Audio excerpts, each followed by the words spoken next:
All right, I guess it's that time.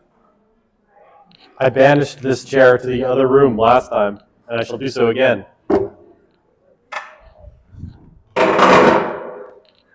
No, wait, the other chair from last time is still in there. I just banished the second chair. I will continue to banish them until they are all gone. All right. Yes.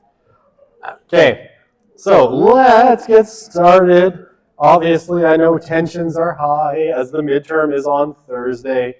We'll talk about the midterm very shortly. I've got some practice some practice questions you can look at.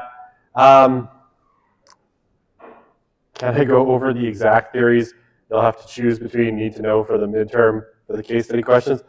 Well, that's easy. It's all of them. Every single one that we've talked about. They're all fair game.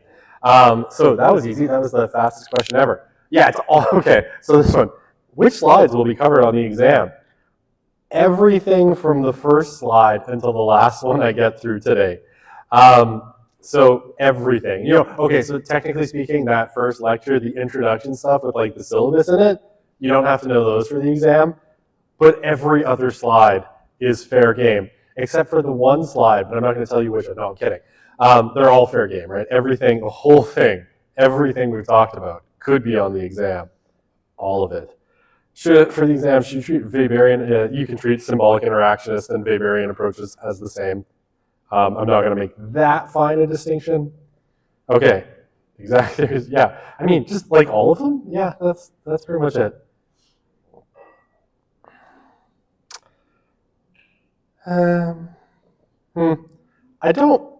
So I don't mind a personal example as long as it is grounded. Generally speaking, I don't give the full grades for like the speculative example, right? So like if you're talking about, let me think, which causal mechanism? Let's talk about contextual effects, right? And someone's like, well, if someone moved from, say, Portland to Saudi Arabia, quite the shift in locations, they might, they might? No. I want something grounded for these examples, right? So real world, grounded. Sorry, I had to take a little walk there. I'm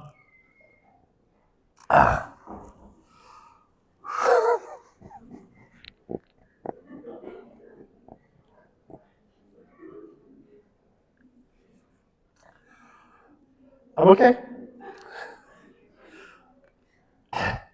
Grounded, good. Grounded, personally, very good. Those are both fine. If you have a personal example that works and makes sense, yes, you can use that. No problem. I'm gonna crack up again. I can just see that row just like waiting for me to crack up. I'm just waiting for it. So yes, personal examples are fine as long as they're grounded. Theoretical examples might get you some traction. It's not gonna be zero, but definitely not full marks. So as long as we have some kind of organization or institution, yeah, you should be good as, yes. I'm going to say yes. That is yes. Okay. Should you review the note? No, I 100% recommend you go into this exam completely cold with no preparation. I think that will work out amazingly well. I'm going to go with yes. You should have some kind of review and organization of your notes so that you can find stuff. That's probably wise. But then again, I don't know you. Maybe you're, like have perfect recall and you can remember everything without notes. I certainly know people like that. Not many, but yes, I would say review. It's a lot of content. It's quite detailed. So yes, do review your notes. And organize things in a way you can find them, right? Like if you're just relying on control Fing the slides, to find the information, that doesn't always work out particularly well on exams for some people, right? So you should definitely have some prep done. I feel strange saying that in a third year class, but okay. All right, other questions? Anything else? All right, we'll have lots of time at the end. I don't think this is gonna take all class to get through what's left. All right, so we're talking last time, right? We're talking about one of our very big, very important theories of religion, which we're going to come back to a few times in the course, right? Because so much of social religion, it really since like the 1980s comes back to this theory, is marketplace theory, right? This is Stark and Iannacone, and this is the slide we ended off on, right? And here, the distinction that's really important and what we're talking about is the difference between kind of religious free markets and religious monopolies, right? Religious monopolies typically happen when the state steps in some way to preference one religion over another. And what happens according to Stark, and again, we're going to see this argument again later on, I think when we talk about secularization and we talk about the rise of Christianity, his kind of masterpiece, sociological masterpiece, we get really lethargic religions, right? So when the state is giving them support, they don't have to really sell, right? They don't have to attract followers, because if the state is like, you are the only religion that's allowed, and even more so, if the state is like, we are also going to fund you, like we're going to give you money to do your thing, right? Which honestly does happen. Still the case largely in Germany.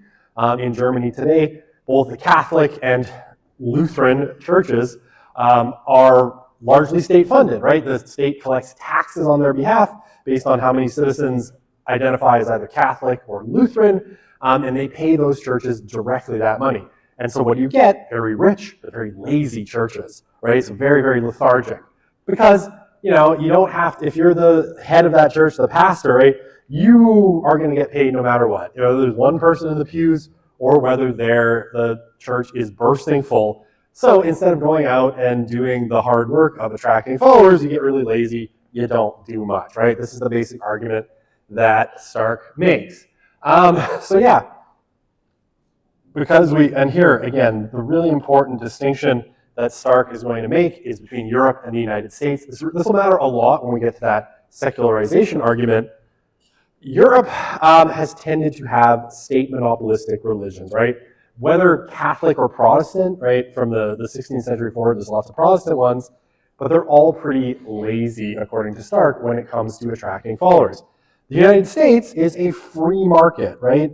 The state doesn't officially support through taxes or, protect one religion over another, so religions have to fight it out, right? If you're going to get people, you're going to, be a pastor or a priest or whatever, and you're going to support yourself doing that, well, you're going to have to attract people and make them come. And this has led to a lot of really different approaches to religion, meaning there's more forms of religion, so more people might find a form of religion that they are interested in.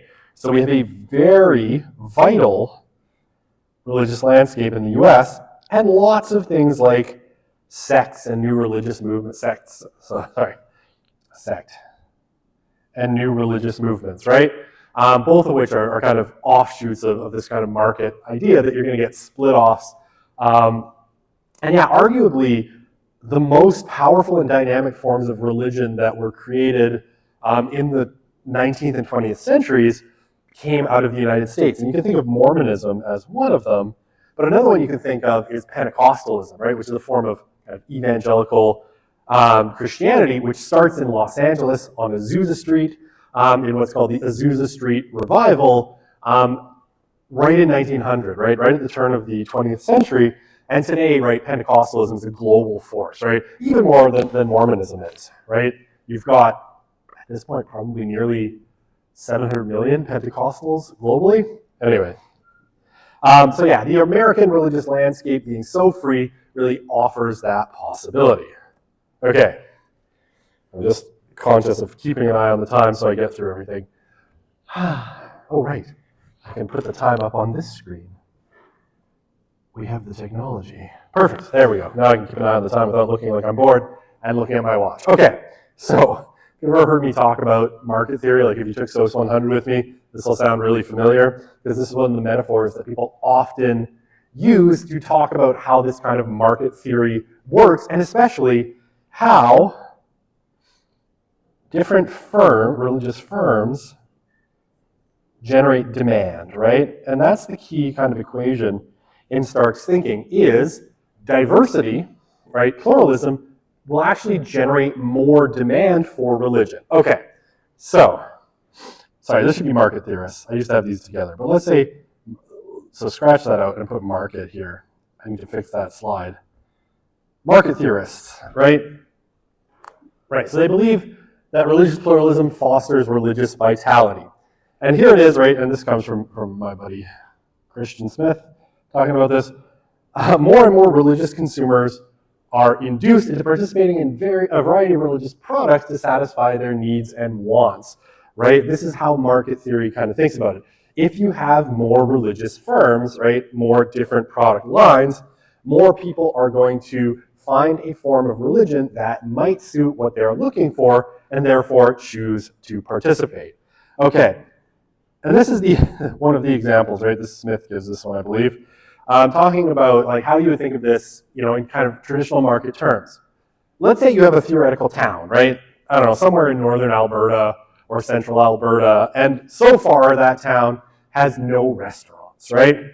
Now what happens if a single restaurant or in this case fast food chain comes into that market, right? Let's say, I don't know, Burger King. Why anyone would eat at a Burger King, I don't know.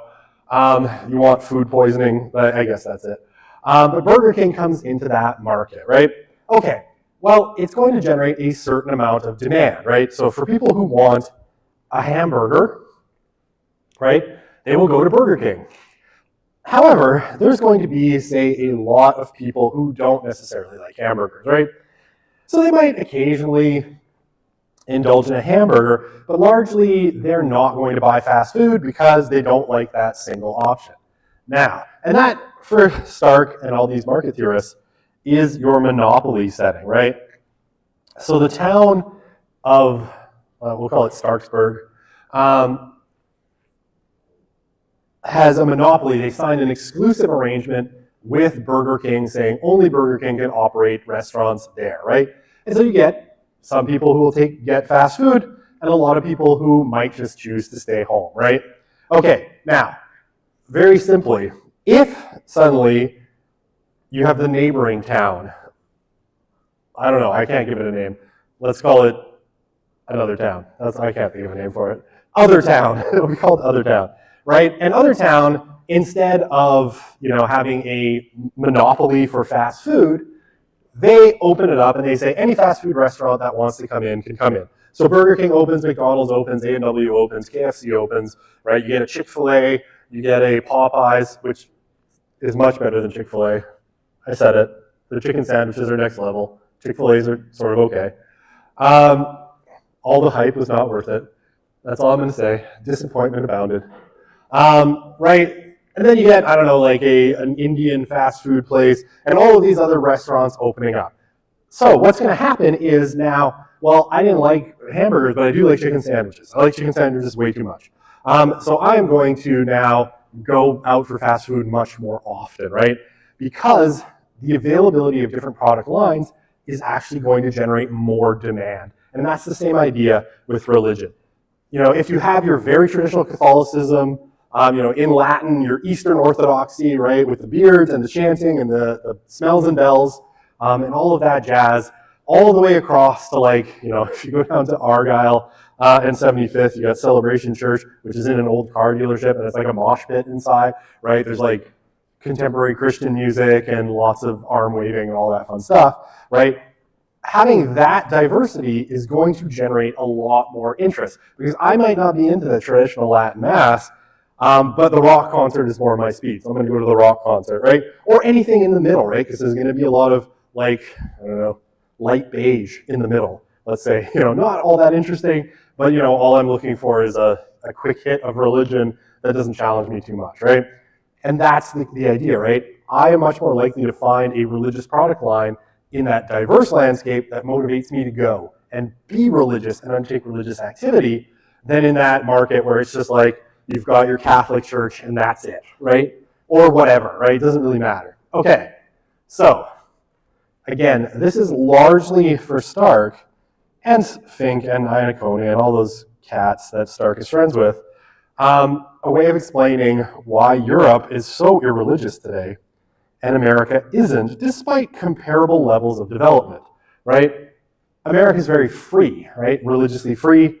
So all of those extra religious forms have generated more demand over time, whereas Europe has tended to be monopolistic, which meant there wasn't that much demand to begin with, and when secularization forces kind of hit, the demand crashed really, really hard. Okay, and the prediction from Stark and Fink is that a decline in religion should be unlikely as long as the religious marketplace is unregulated. And we could put that kind of claim to the test. Okay. All right, hang on, let me see where we're at. No questions, perfect. Love no questions. Means I explained everything perfectly. All right. So, we're going to go through and we're going to do quick hits on some other theories here. Okay, so our two really big ones are going to be our sacred canopy, right? And that's all the stuff that's under Berger, and our religious marketplace and rational choice theories, which is everything under Stark. Okay, we're going to shift off. We're going to do quick hits on a few smaller theories that all have something to offer, right? And a way of understanding religion, and people will take kind of bits and pieces from them. All right, so another name you might have heard over the years if you've taken a few sociology courses is Thomas Luckmann, right? So Luckmann is a contemporary of Berger's, and he co-authored, right? He was a collaborator on Berger's work called The Social Construction of Reality, right? So a social constructionist generally. Okay, his interest in religion is what he called invisible religion, right? Individual religion, invisible religion, right? And so he, along with people like Parsons and Bella, really thought that religion would go through an evolution as it moved into modernity, right? Not that it would necessarily disappear, but that it would change. Okay, so, yeah, we can say this is not the most important line here. He's embedded in a school of sociology called subjectivism, focusing on how people know what they know. But for our interest here in terms of religion, right, he was initially a functionalist, right? So he's, kind of in that line of Parsons and Bella, interested in the function that religion played in people's lives. As he goes forward, though, his interest in religion sort of shifts. And he starts to look particularly at how religion changes to become more individual, right? Okay, so like Berger, right? He thinks individuals make life meaningful, right? How do you get meaning out of life? How do you explain your place in the world to yourself, right? Largely through your worldview, which is your symbolic universe, right?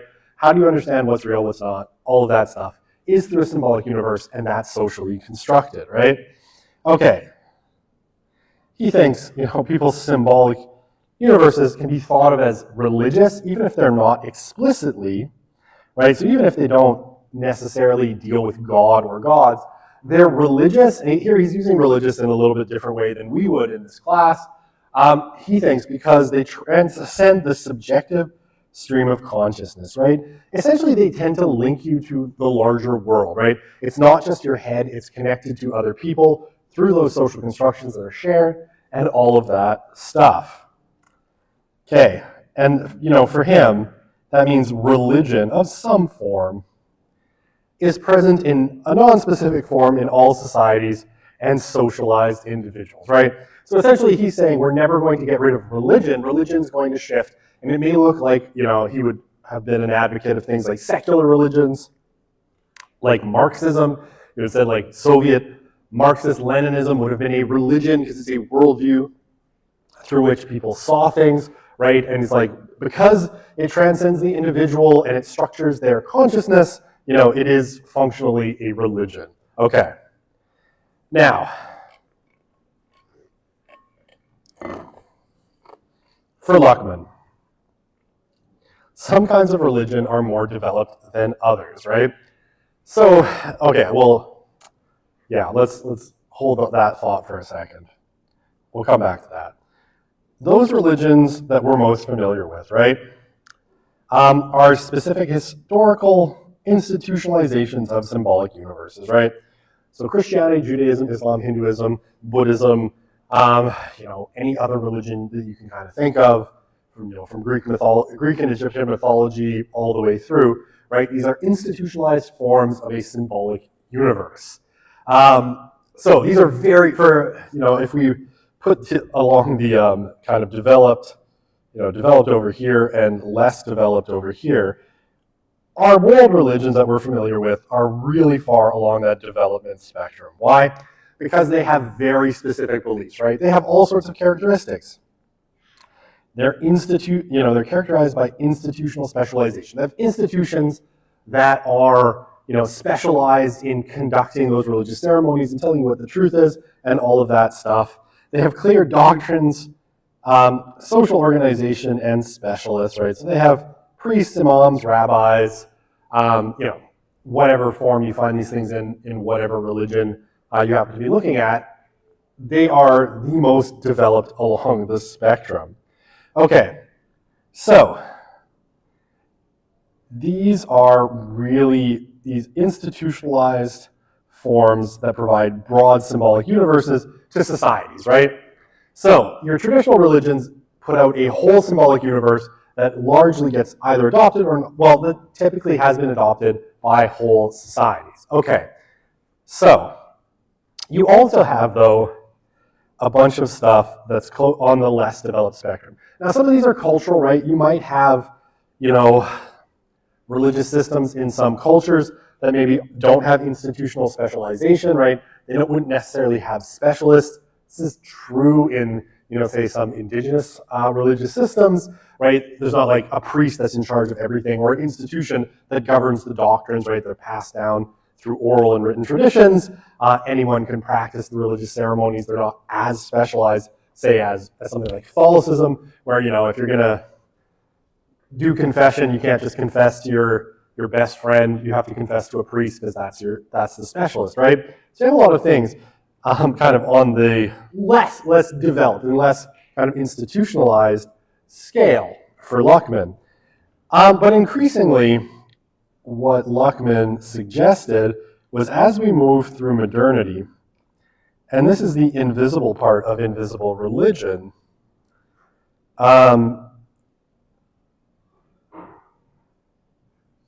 these institutional forms were being superseded by new and individualized forms of religion. So we'll discuss this as we go through the course. I think if we do talk about young people, one of the things that, if you've taken my sociology of youth class, you probably kind of immediately recognize what this looks like. So when we talk about, say, Gen Z in my sociology of youth class, we talk about Gen Z and their spirituality. And Josh Packard refers to it as faith unbundled, right? And the idea there is that they're taking a bunch of religious ideas from a bunch of different sources and kind of combining it in a way that's unique to each person, right? And this is sort of what Luckman has in mind, right?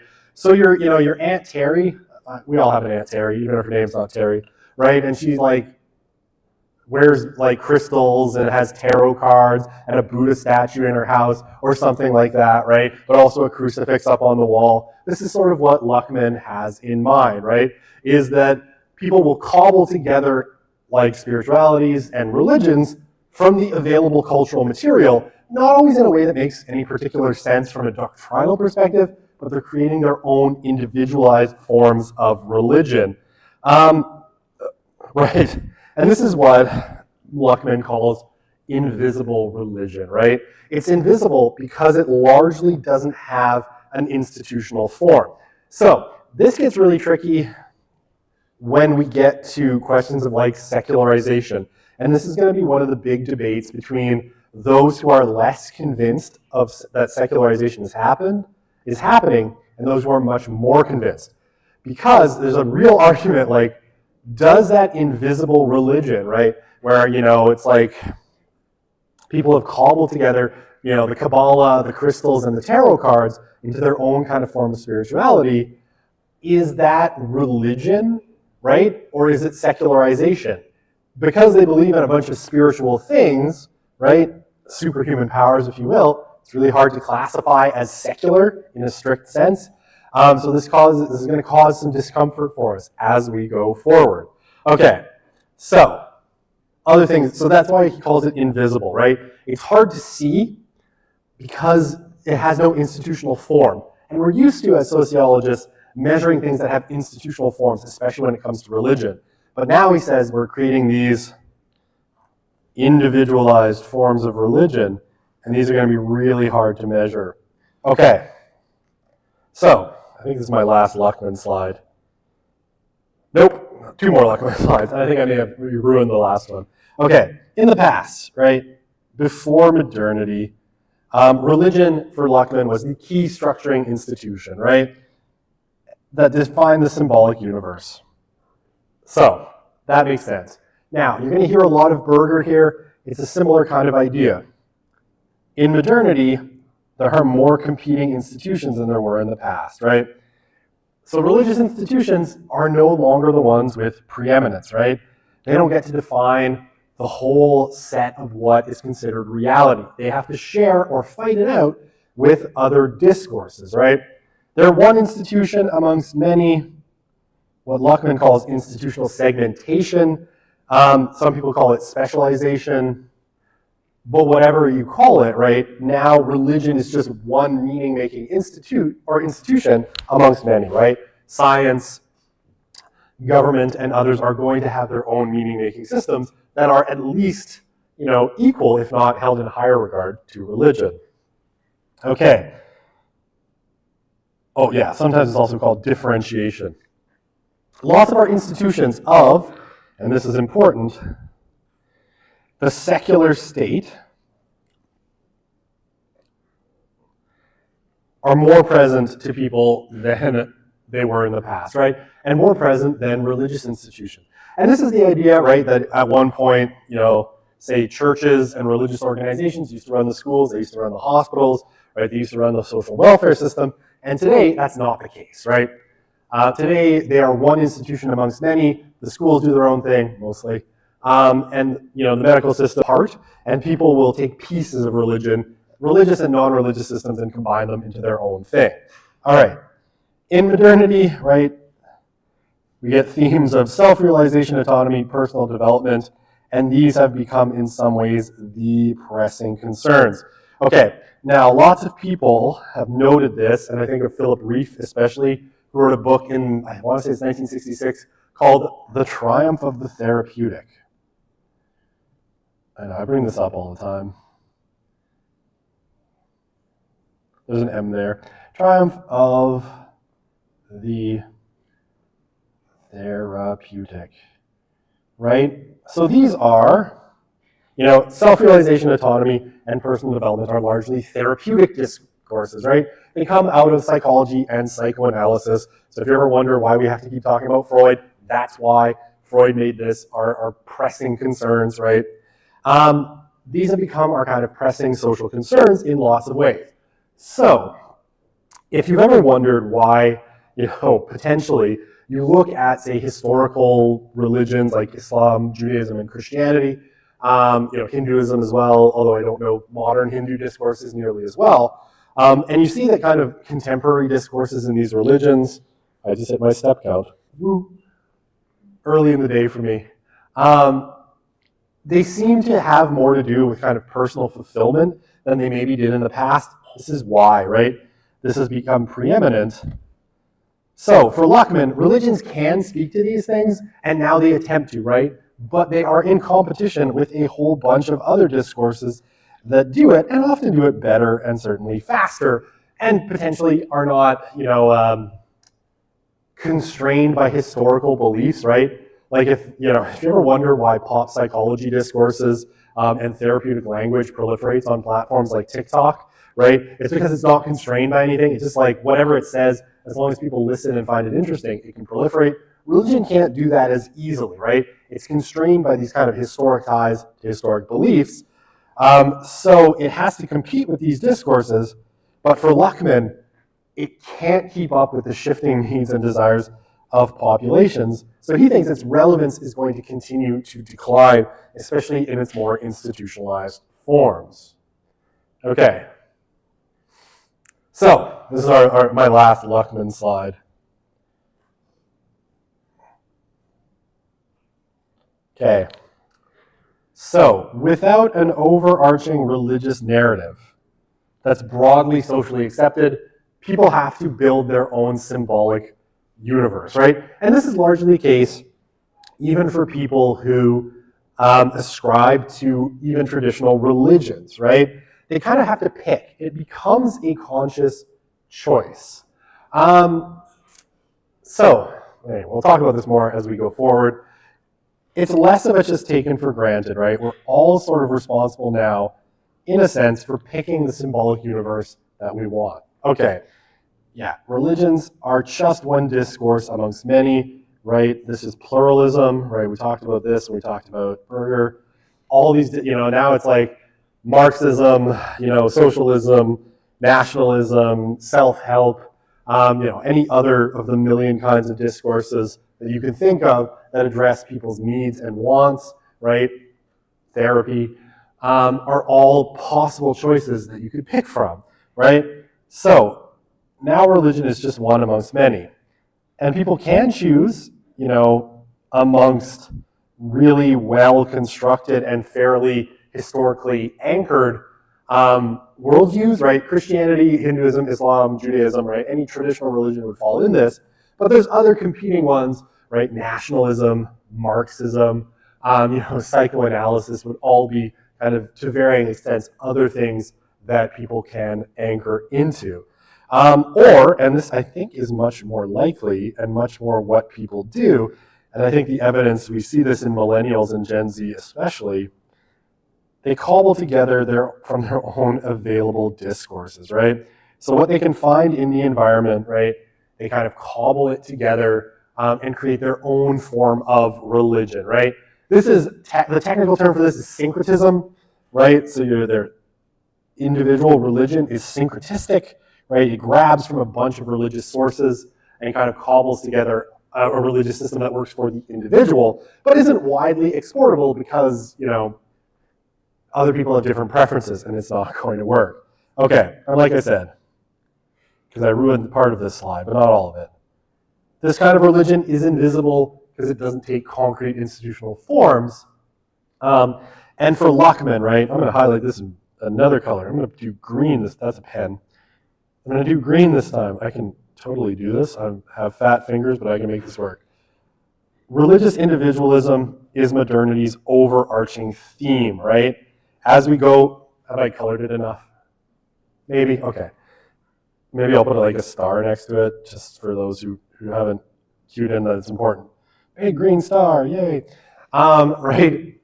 He thinks that we're in a period of religious individualism, and even those discourses, those historical things like Christianity, Hinduism, Islam, etc., right, are all kind of competing in an environment where it's really hard to have someone adopt a holistic religious worldview carte blanche, right, without any alterations, because people are making choices based on their own individual needs, because individualism and therapy, right, or the therapeutic,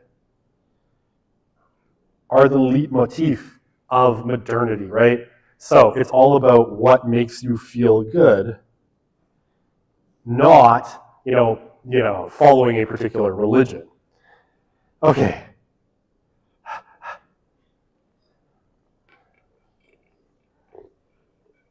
Yes, okay. So I wouldn't use faith unbundled and invisible religion interchangeably. Faith unbundled is a topic or a theory that's very specific to the work that Springtide Institute did on Gen Z. I think it's an example of invisible religion, so definitely it can be used in that way. But invisible religion is more like the overarching idea that Luckman had of how religion works, right? So use, especially for the purposes of this exam, use invisible religion. I will understand what you say if you say faith unbundled. I think I probably promote it more than Springtide does. But I think for our purposes, stick to invisible religion. But yeah, they're kind of it's kind of the same idea, right? We pull together religion from what we can get. Okay. I have time. We can do this. How many slides do I have left? I'm just checking. I want to make sure I pace myself. These are all really quick hits. He says, and then I'm going to spend like 10 minutes on each of these. Okay, sheltered enclave theory. Again, a kind of smallish theory as compared to some of the other ones. So, what is sheltered enclave theory? So, this is a particular attempt to understand how religions might thrive in modernity, right? And again, when we get to secularization, we're going to talk about modernity, but a lot and what it means. But generally, right, the assumption amongst most sociologists of religion for the longest time is that modernity is toxic to religion, right? That religion can't survive the acid bath of modernity's rationalism, pluralism, urbanization, and such. Okay. So, sheltered enclave theory is like, okay, we still have religion. How is religion surviving? Right? Okay. So, sheltered enclave theory says that religions, especially traditional ones, Orthodox religions, right? That's your Catholicism, other forms of Christianity, Islam, Judaism, Hinduism, Sikhism, right? Etc., etc. Or Eastern Orthodoxy, right? Are Orthodox religions. So Orthodox just means, in this case, essentially right belief, right? So those that follow kind of, or traditional belief, right? So Orthodox with a small o is just like traditional belief, religions that have traditional beliefs, right? Okay. Oh, no, I'm going to keep that, sorry, we can make a distinction between orthodoxy and orthopraxy, but let's not do that because as much as I think that's an interesting distinction, and we could argue that Christianity is an orthodox religion, and we can argue that Islam is an orthopraxic religion, let's not do that for this moment, though it's an interesting kind of debate. Orthodox and orthopraxic religions. Okay, let's just say both. Okay, so basically, sheltered enclave theory, right, follows this basic formula. Religions, especially traditional ones, are not, can survive and prosper only when they're sheltered from the undermining effects of modernity, right? Assumes that religion can't thrive in the context of modernity because pluralism, urbanization, particularly, are going to lead to secularization or the breakdown of these systems. Okay, so what does it say? Successful religions tend to have low social engagement. They set themselves, they're sheltered enclaves, right? They set themselves up away from society and keep themselves somewhat culturally isolated. So the important thing when you're talking about sheltered enclave theory, the idea is religions that thrive in modernity are going to be high in distinction, right? They're going to look very different from the surrounding cultural environment. High distinction, and low cultural engagement, right? So they're going to try to keep away from the culture as much as possible. Okay, so the Amish are probably your number one example here, right? Of a sheltered enclave, right? And I know the Amish do in fact interact with the world, but they maintain really high distinction through their cultural practices, right? Their choices of what technologies to use, of what kind of communities to live in, of ways of engaging in the world mean that they are, fundamentally sort of different, right? You look at an Amish person, right? Or let's say like Hutterites, right? You see Hutterites in Alberta. I was at the hospital the other day picking up a sleep test for my daughter, and I saw like 3 Hutterites, and I was like, oh yeah, know what that is? Looks like a Hutterite, right? So there's this really high distinction. That's actually the process that goes on in my brain. There's a click.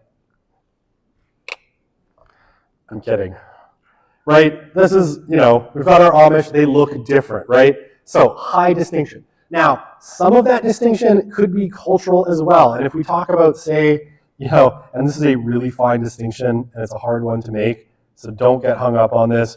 But if we think of American fundamentalist Protestants, right, they're going to maintain a strong cultural distinction from the rest of American society. So they might not dress differently, but they're not going to watch like Disney movies, right? Because Disney is all about making kids gay, according to American fundamentalism, right? Undermining religion. Trust me, like this is why VeggieTales exists, right? It's like, Disney is evil. It's Elsa and her clear lesbian undertones. I'm not freaking kidding. I've heard this so many times in like fundamentalist circles.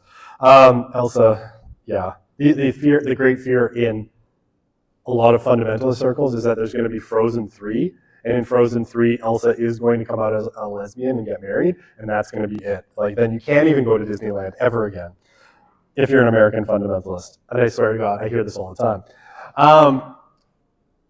So American fundamentalist Protestantism would maintain a really high cultural distinction, right? So they wouldn't consume, they would have, it'd be like, your kids have to watch VeggieTales and listen to contemporary Christian music.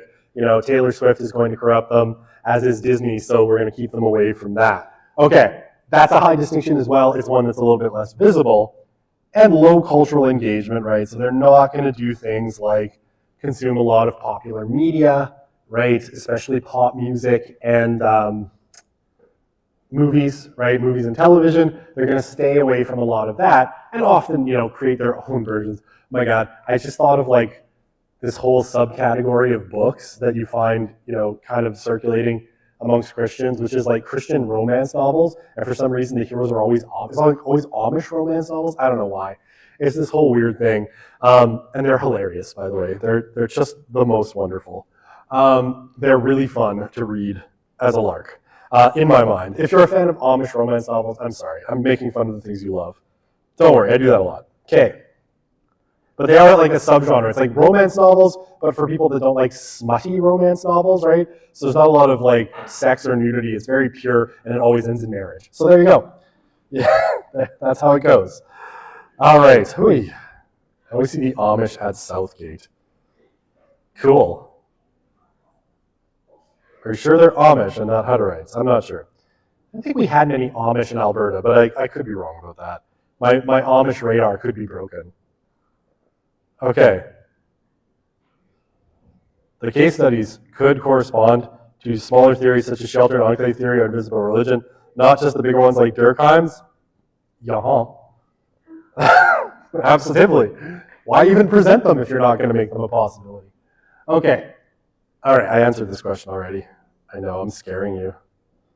Don't worry, it's not that bad. Okay. Strictness theory. Now, I have Rodney here, right? But forget about Rodney, because he's not actually necessarily an advocate of strictness theory. I can't do that to you. There we go.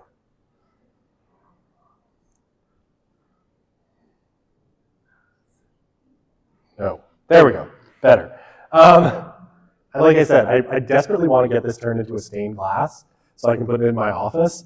Because I think having a stained glass window of Rodney Stark would be on brand for me. Why I have this up here is because of this quote, which doesn't have to do with strictness theory, but is a good illustration of the basic idea, right? People value religion on the basis of cost, and they don't value the cheapest ones the most. Religions that ask nothing get nothing, right? And this is a really good summary of strictness theory, though he is not necessarily an advocate of strictness theory. Okay. So, what does strictness theory say? Again, this is a sort of attempt to explain how religions might thrive in modernity, right? Again, modernity is believed to be toxic. So how do religions thrive in modernity? Okay, basic idea. Religions with strict rules are going to exclude all non-orthodox positions. Okay, so basically, if you are part of a religion that is strict, right, all non-orthodox or non-orthopraxic, if we want to be technical, beliefs are going to be excluded, right? So,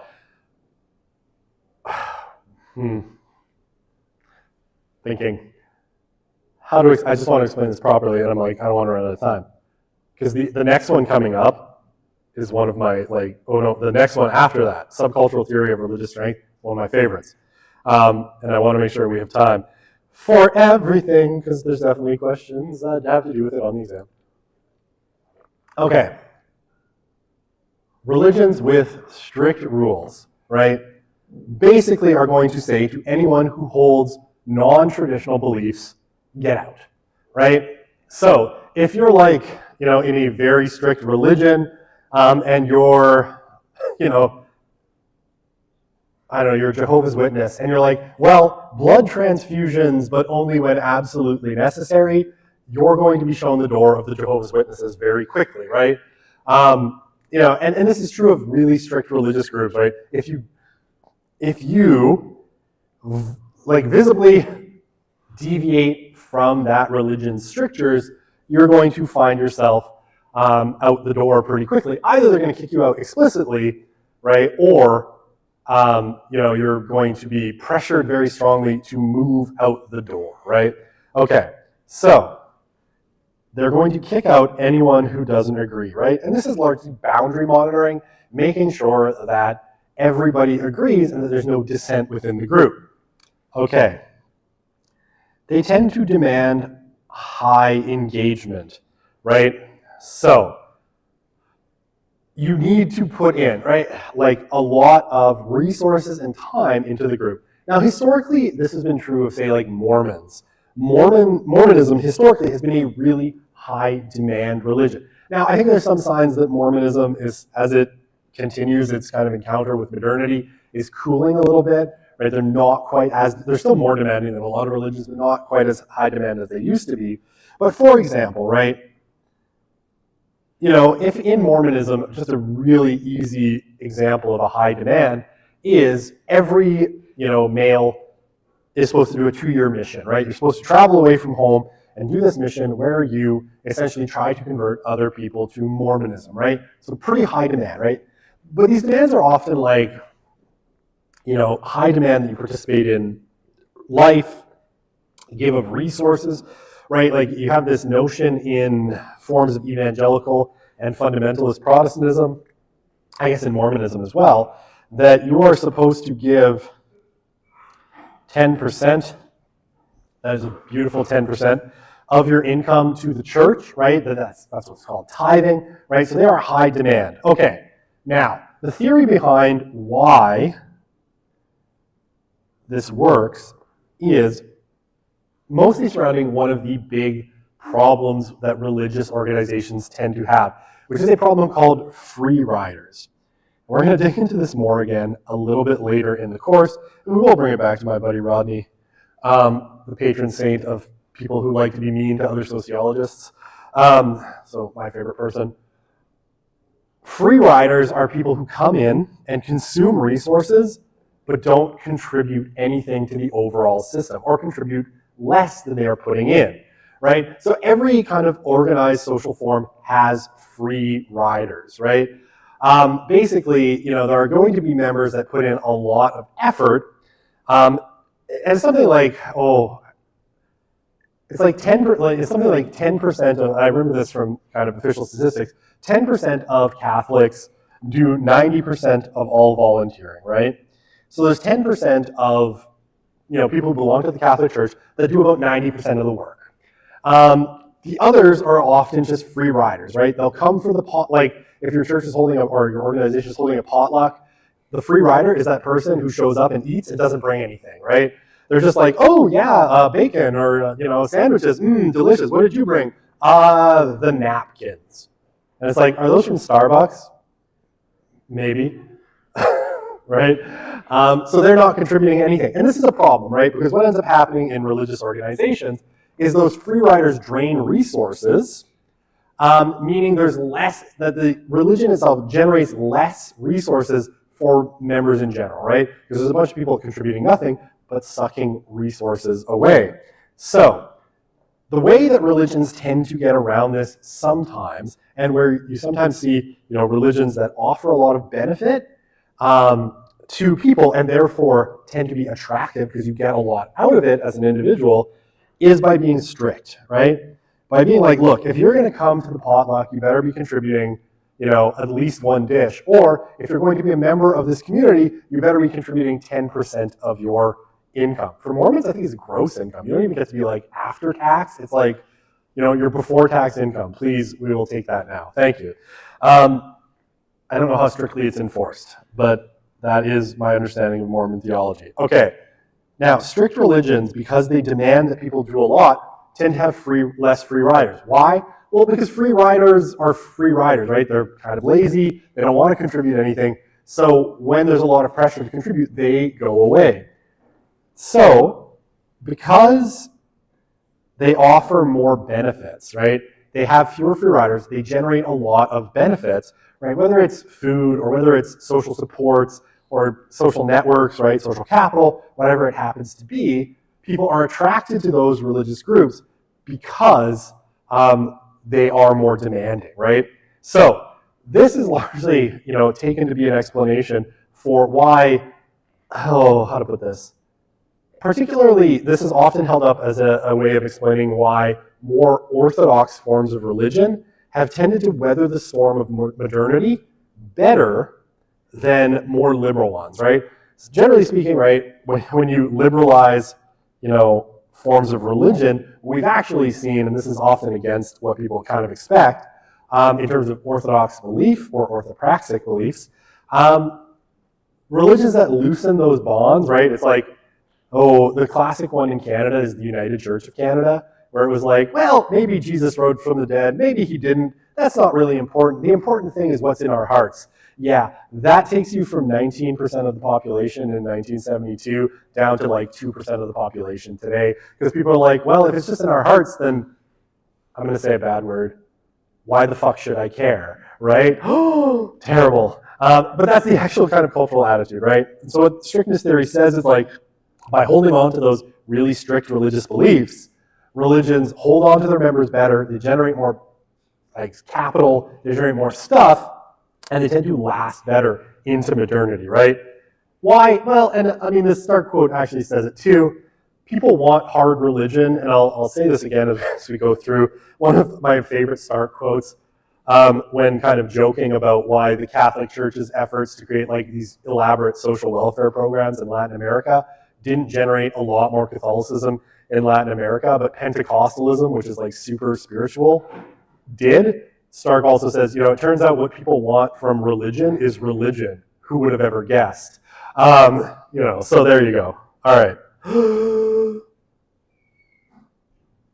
I suppose that's true. Yeah. Well, I mean, I will say there can be some variation in types of practice. But yes, they tend to be orthopraxic and orthodox generally at the same time.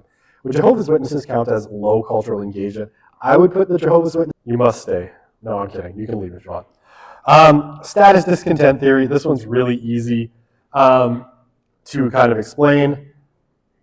When religions feel threatened, declines or threaten decline in their social status and position, they retrench into strong identities, right? So what happens as, let's say, modernity and all these pluralistic meaning systems start to challenge religion, what happens is they retrench into really strict forms of identity, right?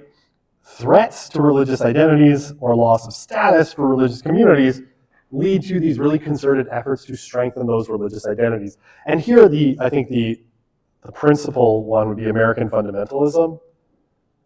I'm just going to put fundamentalism. Okay, which is probably the most, retrenched into our identities. Though, if you looked at, say, I think if you said even like Wahhabist forms of Islam, right, very, very traditionalist forms of Islam, would largely fall into this category as well. Like Wahhabism being the kind of central Islamic philosophy in places like, say, Saudi Arabia. Right, it's like a threat to a religious identity, usually modernity or America or pop culture or globalization or whatever. tends to lead to efforts to retrench into really strong religious identities, right? And I mean, the fundamentalists are easy to understand. It's like, we need to focus on the fundamentals of faith, right? We've been corrupted by the world, so let's get back to our core beliefs. Okay, so according to status discontent theory, right, the religious groups that thrive do so specifically because they manage external threats really well, right? So they manage to parry the blows of modernity and kind of keep members in check, right? Keep them all clustered together, usually out of fear of some corrupting external threat. Okay, so this is, I think, easy to understand, right? It's like the world is trying to corrupt our children, so let's be pure and form these kind of tough, tight communities. A really interesting example of this, this is an old book now, but a couple of years ago, like a decade ago, this guy, Rod Dreher, who's a really interesting cat, a little kooky, but interesting in some ways. I was reading his blog like right before COVID, and like months before COVID hit, he was like, something's coming. And I was like, Rod's crazy. Turned out something was coming. So, you know, he sometimes has the autist's sort of ability to see through things. He wrote this book called The Benedict Option, and it's all about this, and I put this as the principal example of status discontent theory, because the Benedict Option is this whole book that's like, Christianity is under assault by modernity. That's basically the thesis. It's like, if we're going to survive and pass it on to our children, we need to form these tight-knit Christian communities that are really focused. And I'm like, okay, status discontent theory, right? It's like our social status is gone, and we have to face those external threats. Hollywood and Taylor Swift. I don't know. Probably those two things. All right, so status discontent theory rolls over really nicely into the last one here, which is the subcultural theory of religious strength. Okay, and this is out of one of my favorite, and I think deeply underappreciated books, which is Christian Smith's, do I have trends? I have trends, I'm sorry. American Evangelicalism, Embattled and Thriving. And I think it's a really interesting theory, and one that I think is a little underappreciated. Okay, so what does Smith say with regards to, and I'm conscious of the time, what does Smith say? Highlighter, sadness. Sorry, I'm such a random person, by the way. It's just who I am. Religious groups, right? So, he says, in modernity, religious groups, and he's thinking here specifically largely of evangelicalism, but he says they thrive broadly to the degree that they are able to harness a number of factors. Okay, I'm going to go through each of these factors. They're really interesting, each on their own. So one, distinction. So, in order to remain vital in modernity, according to Smith, religious traditions need to be distinct, right? If you're just like the culture, you dissolve into the culture. And so this is a sort of implicit critique of a lot of mainline kind of liberal forms of Protestantism, right? Which, like I said, like the United Church, have not done particularly well. They've sort of been like, okay, how to put this, and not to endorse any particular view, but they've embraced things like, you know, LGBTQ rights, you know, political liberalism, socialism, all sorts of things, right? And what's largely happened is their membership has evaporated. Because what Smith will say is they have no distinction, right? It's like, you know, sometimes liberal Christianity is referred to in the US as the Democratic Party at prayer, right? And that's just not that interesting of an identity. So without that distinction, like, again, why would you bother to show up? So very distinct beliefs tend to be relatively necessary for religions to thrive in modernity, right? And what he says, right, they're going to thrive largely as subcultures, not as the main culture. Okay, so they also need high engagement. Now, pay very, I'm going to put a big, stupid-looking star here. That was not what I meant to do. That is not a stupid-looking star. That's like a Star of David. That's a great-looking star, an amazing-looking star. I meant to draw a 5-pointed star, and I screwed it up. My apologies. It's a very lovely star. Okay. The star is meant to draw your attention. The engagement. Engagement here is meant differently than in other theories of religion, right? And those, like when we go back to strictness theory, right? It's like high engagement is you do lots of stuff internally.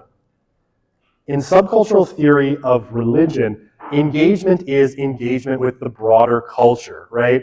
And this is where Smith will draw or it's not a parallel, he will draw a contrast between American evangelicalism and American fundamentalism, right?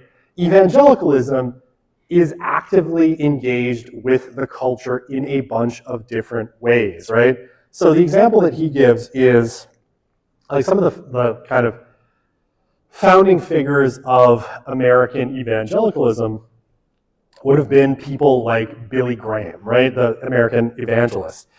And Graham didn't like huddle together in his church being like, hello people, just stay here with me and we'll protect Christianity inside our four walls, right? Billy Graham was known for going out and like selling out stadiums, right? To do these big revival meetings where he would preach and ask people to commit their lives to Jesus, right? He also founded a bunch of institutions that were meant to interact with the culture.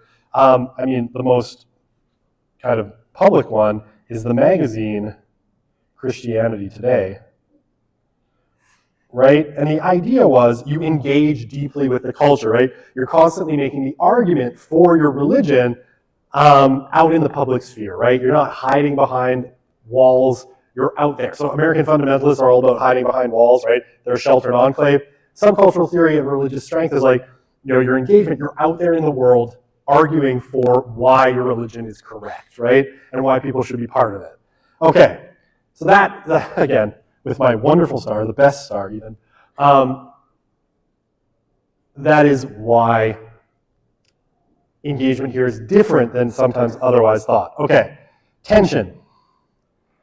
You also need tension with a broader society, right? You are a subculture, so there needs to be something about the society, like for your group to survive, you need to be able to kind of posit that it's different than society and that you have values that are not in alignment, right?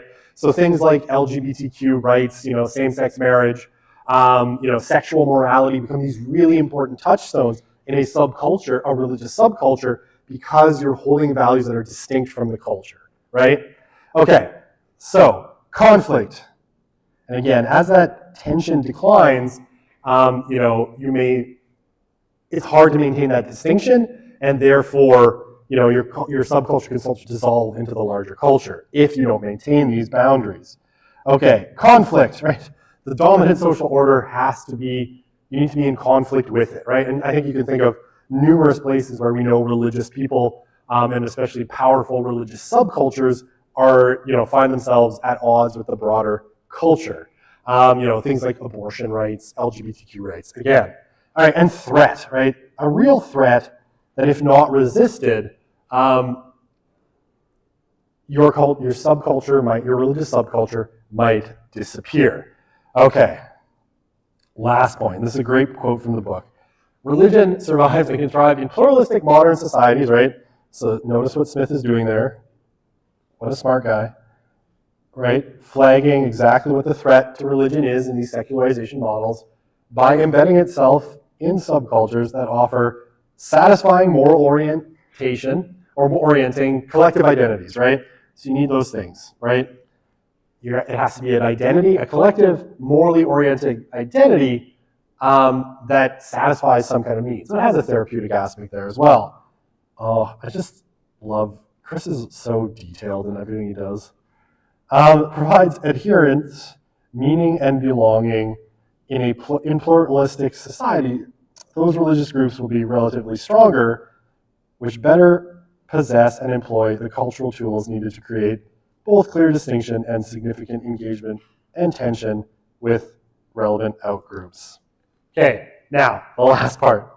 They shouldn't become truly countercultural, right? You're not supposed to like completely try to overthrow the culture. You exist within it as a subculture. Okay, now here's my favorite little part of this, of his kind of idea. Subcultural groups, right? You can't have a sacred canopy anymore, right? There's too many holes in the sacred canopy for it to cover the entire society. However, what these groups offer is what Smith calls sacred umbrellas, right? So your group, right, your particular, evangelical church will be covered by a sacred or Catholic, traditional Catholic church, mosque, synagogue, whatever, will be covered by a sacred umbrella, right? A little canopy that gives your members meaning and protection from the vicissitudes of kind of modern life and the sense that everything is chaos. Okay. Yes, hang on.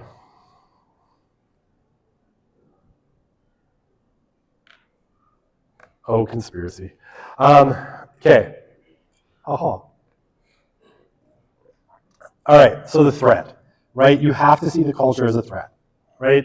A threat that your subculture, your belief system, your ideas might be threatened with decline and eventual extinction. If that doesn't exist, if you don't see the culture outside of your religious group as some kind of danger, then there's no reason for the engagement, the distinction. Well, I guess the distinction is fine, the tension and the conflict, right?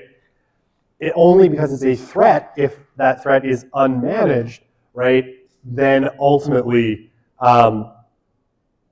your religious system will collapse. There has to be that threat to motivate all the other parts. Okay. All right.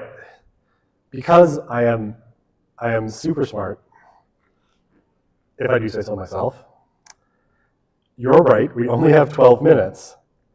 However, if you go to your Canvas page, as I have just done, which you can't see if you're online, you will see, and hang on, I'm going to go to Student View to make sure you actually can see it. Okay.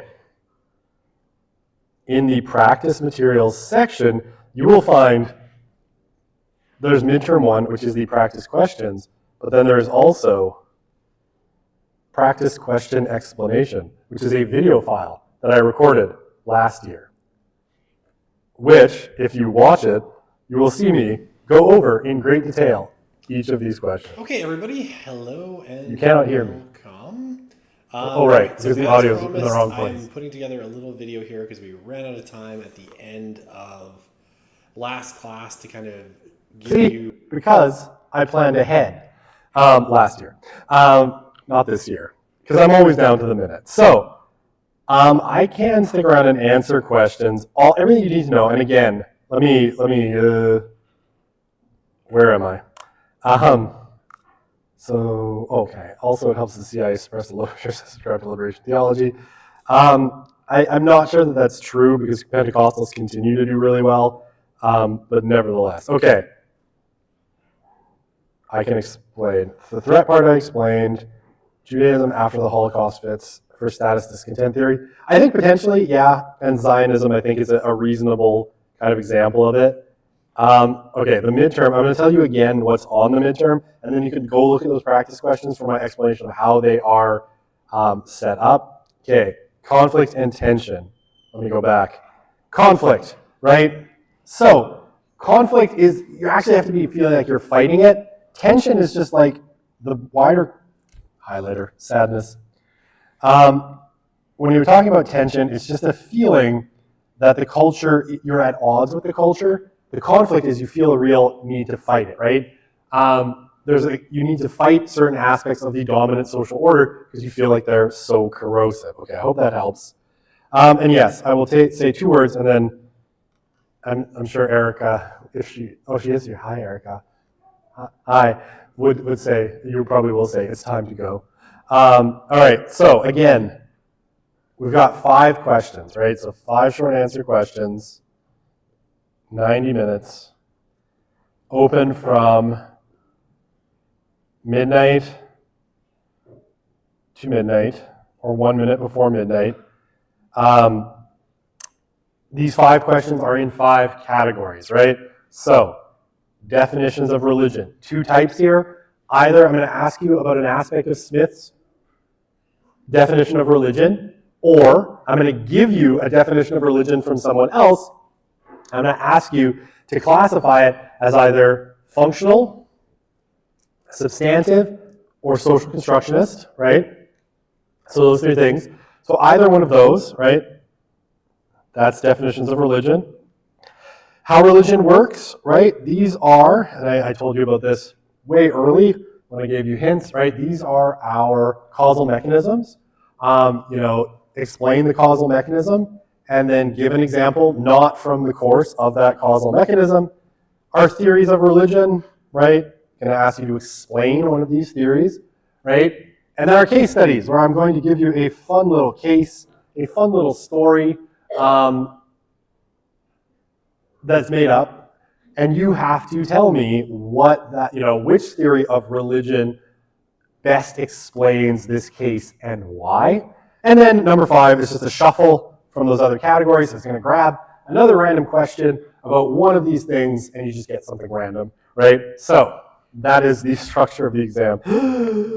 How many words per question? People are sick of this question. Yeah, sorry, Maria.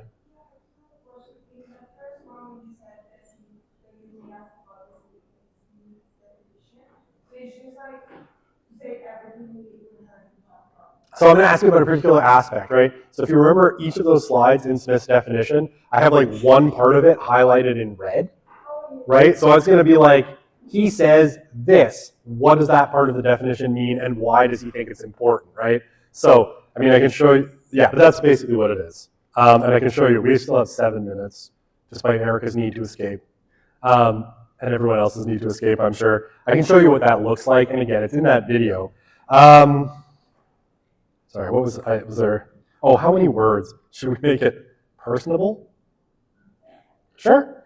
I mean, that's great. You don't have to. You can make it academic or personable. It's up to you.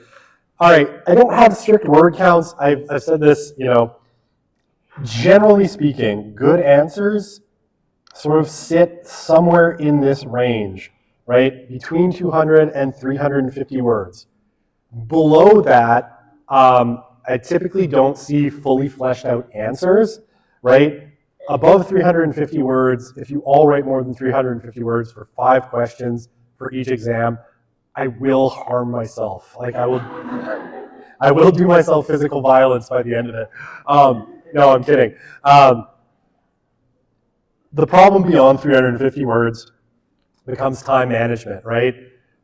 It's 90 minutes, it's not a long time, and the worst thing to do is on question number 1, you write 750 words, and then on question number 5, you write like 100, right? Because you ran out of time, right? So manage your time really, really carefully, and make sure that you're, again, going beyond 350 words tends to mean you've over-explained or you're giving way too much detail on one question. Not always, and honestly, some people can produce a stunning amount of written work in a very short time frame.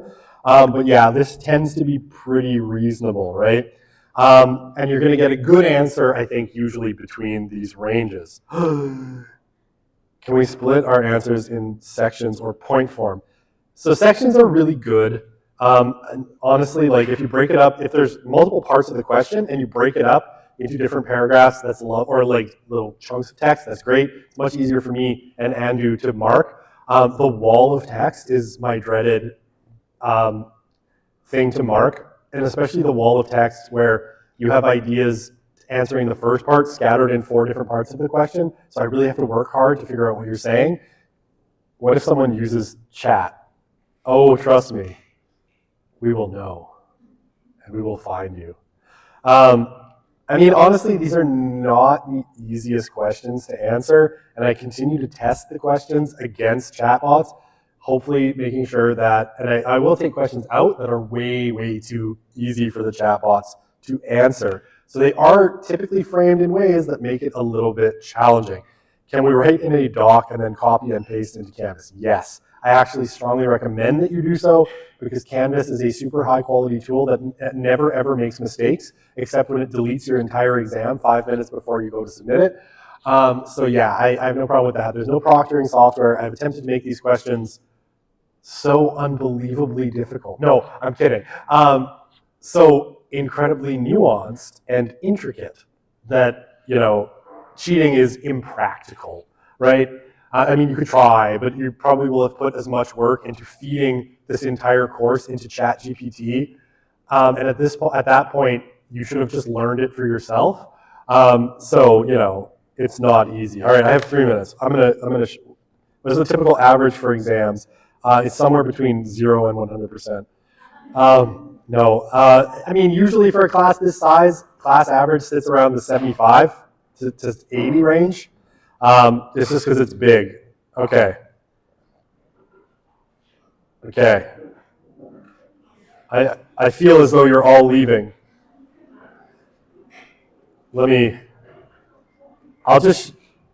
Or what? You know what? Go look at the video. I think as people just like need to walk out, that's fine. I will scroll through these. This is my case study question. I took this one out because it was too easy, right? So Sandra is part of a church in South Edmonton. This church views secular Canadian culture as corrupt, and its members genuinely worry that Hollywood and pop music might corrupt their children. I told quite a story here. As a result, its members tend to primarily consume only Christian media and try to force their children to do the same. The church also promotes programs to reach out to the community. The church is thriving and has high member retention rates. Which theory best explains why Sandra's group is thriving? What are the key components that this theory suggests allow Sandra's church to thrive in modernity, right? I'm sure you all know the answer, so I don't even need to explain, but if you need to see why this is subcultural theory of religious strength, go watch the video I put up. It's those kinds of questions for the case studies, right? And the Smith ones, like, why does Smith use the term superhuman powers in his definition of religion? What is he seeking to include? What is he seeking to exclude? So if you know what he's seeking to include and exclude, you should have no trouble with this. Okay, 2 minutes left, so I will hang around as people have questions. You can come talk to me. Other than that, good luck studying. See you next week. Hello. I'm going to turn off my microphone.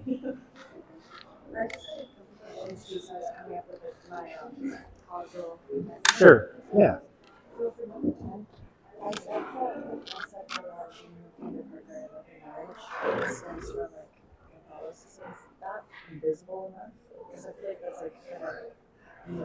I think as largely like, even secular people tend to share that particular value. Yeah. So I do feel like that ultimately makes sense. I think it makes sense. Yeah. Okay, and then my other one was for the institutional legal codes. Sure. When people, I don't know if this is still done, but when they swear on oath, like they swear to tell the truth, whole truth, and nothing but the truth, so help me God. Sure. Does it have to be like a legal document, or would that be like a legal code?